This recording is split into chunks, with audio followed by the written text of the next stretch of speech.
কিসের উপরে আজকে আমাদের আলোচনা হবে? যার দেওয়া পৃথিবীতে বাস করি, যার দেওয়া শরীরের কিরণ গায়ে লাগাই, যার দেওয়া চাঁদের প্রতিফলিত রশ্মি রাতে ব্যবহার করি, যার দেওয়া আকাশের পানি পান করি, যার দেওয়া জমিনে ঘর বেঁধে থাকি, চাষ করে খাই, যার দেওয়া অক্সিজেন ফিরি ফিরি নেই, কার্বন ডাইঅক্সাইড ছেড়ে দিই, এ সমস্ত অবদান কার?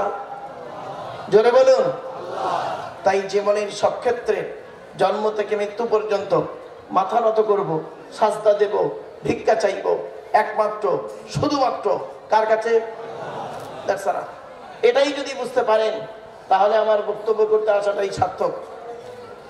আমি আমার জ্ঞানমতে এই এলাকাতেই প্রথম এসেছি, তাই আজকে আপনাদের কাছে আমি আবেদন নিবেদন করছি, আপনারা গুরুত্ব দিয়ে কথাগুলো একটু শোনার চেষ্টা করুন এবং বাড়িতে গিয়ে একটু ভাবুন আমি কি বলতে চাইছি। আজকে আমাদের আলোচনার বিষয় হলো, প্রথমেই আলোচনা রাখবো সৃষ্টিকর্তা আল্লাহ সম্পর্কে। আল্লাহর পরিচয় হলো, এই টোটাল কোরআনে আছে মোট 4টি। কয়টি? 4টি।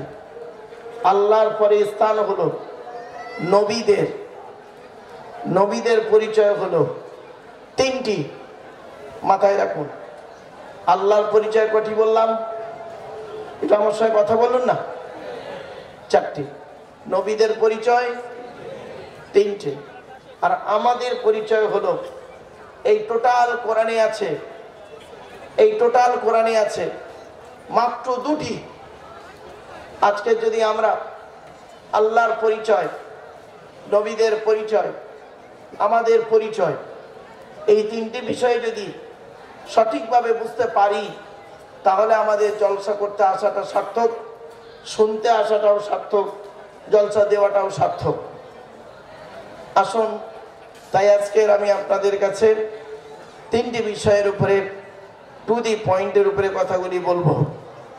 তবে একটা অনুরোধ করছি কমিটি ভাইদের কাছে, আপনারা চেষ্টা করবেন এই মাইকটা ছাড়া আর একটা মাইকের আওয়াজ আমার কানে আসছে, জানি না ওই মাইকটা কি জলসার সঙ্গে সম্পর্ক আছে?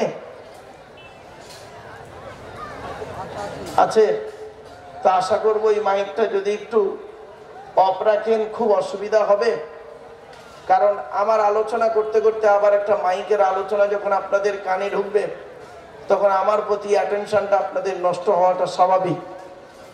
তাই আমি আপনাদের কাছে অনুরোধ করছি ওই মাইকটা একটু স্টপ রেখে দিন, আর টু দি পয়েন্টের উপরে কথাগুলো বোঝার চেষ্টা করুন।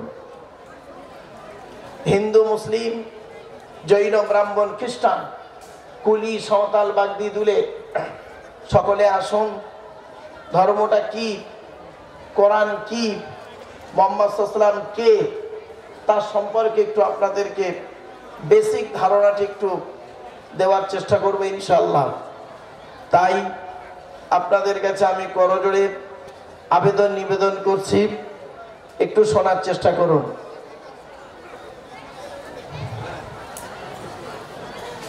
আমাদের আলোচনা হলো প্রথমে আল্লাহ সম্পর্কে আলোচনা। আল্লাহর পরিচয় হলো 4টি। কয়টি? 4টি।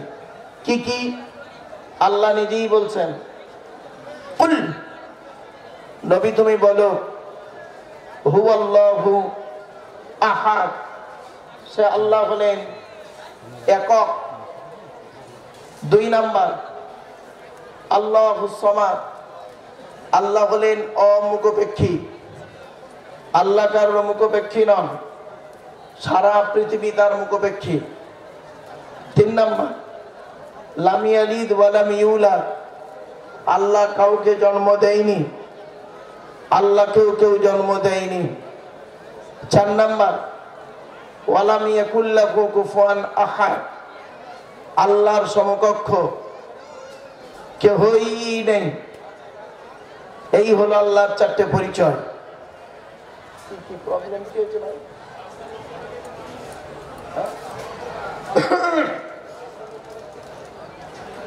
ভাই, রাস্তায় যারা দাঁড়িয়ে আছেন, আমি আপনাদের করজোড়ে আবেদন নিবেদন করছি, আপনারা যদি দয়া করে একটু নেমে এসে আপনাদের আসন গ্রহণ করেন অত্যন্ত ভালো লাগে। তাই আপনাদের কাছে আমি আবেদন নিবেদন করছি। আর একটা কথা বলি, অনেকের প্রশ্ন থাকতে পারে জানার জন্য। তো যদি কারো জানার জন্য প্রশ্ন করার ইচ্ছা থাকে, স্টেজে করবেন না। স্টেজে প্রশ্ন করলে হবে কি জানেন, জলসাটা কেচড়ে যাবে। বিভিন্ন মতের মানুষ, বিভিন্ন ধর্মের মানুষ এখানে বক্তব্য শুনতে বসেছেন, ঠিক না বেঠিক? তা আলোচনার উত্তর দিতে গিয়ে, প্রশ্নের উত্তর দিতে গিয়ে দেখা যাবে কেওয়াজ তৈরি হবে।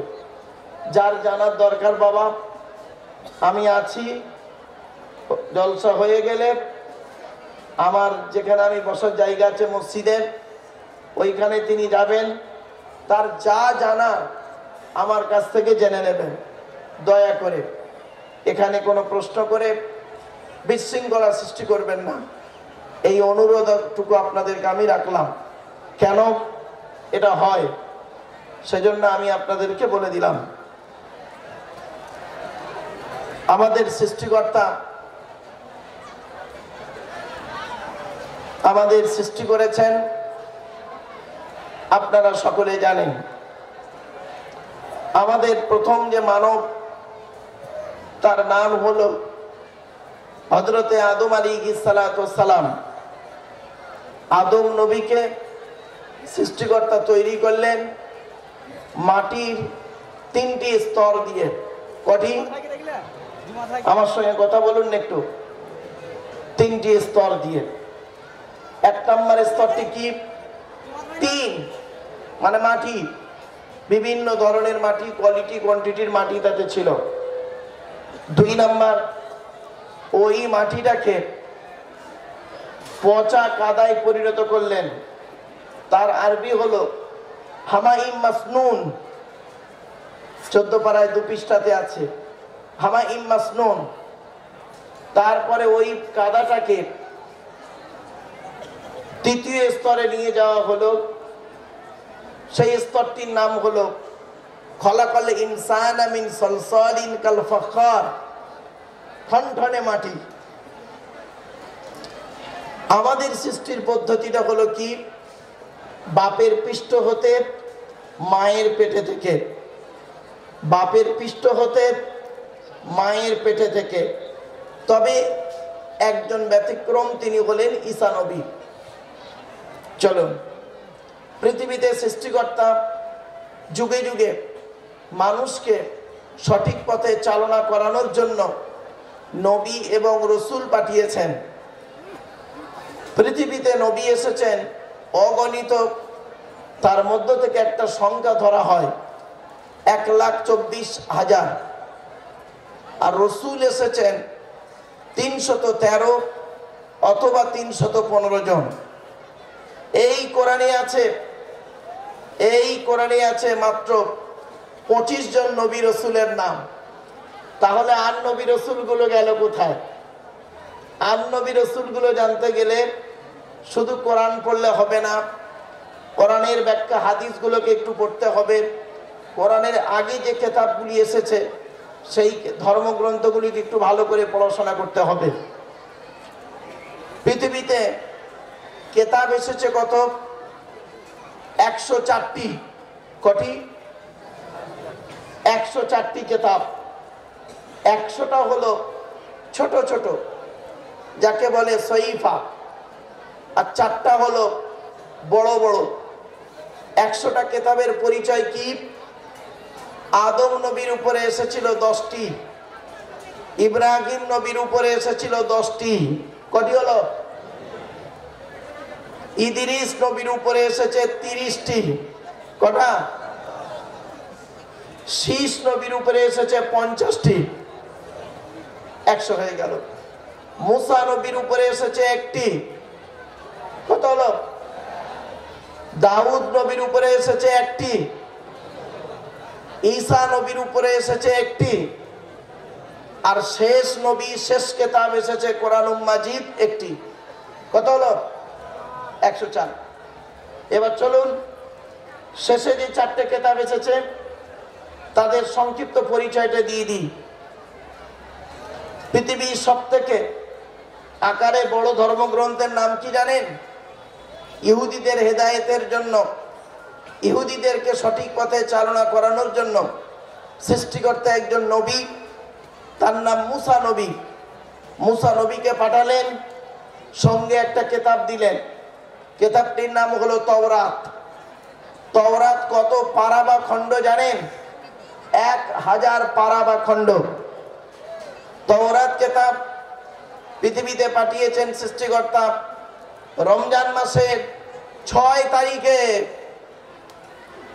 তারপরে সৃষ্টিকর্তা করলেন কি? একটি কিতাব পাঠালেন, সঙ্গে একটি নবী পাঠালেন।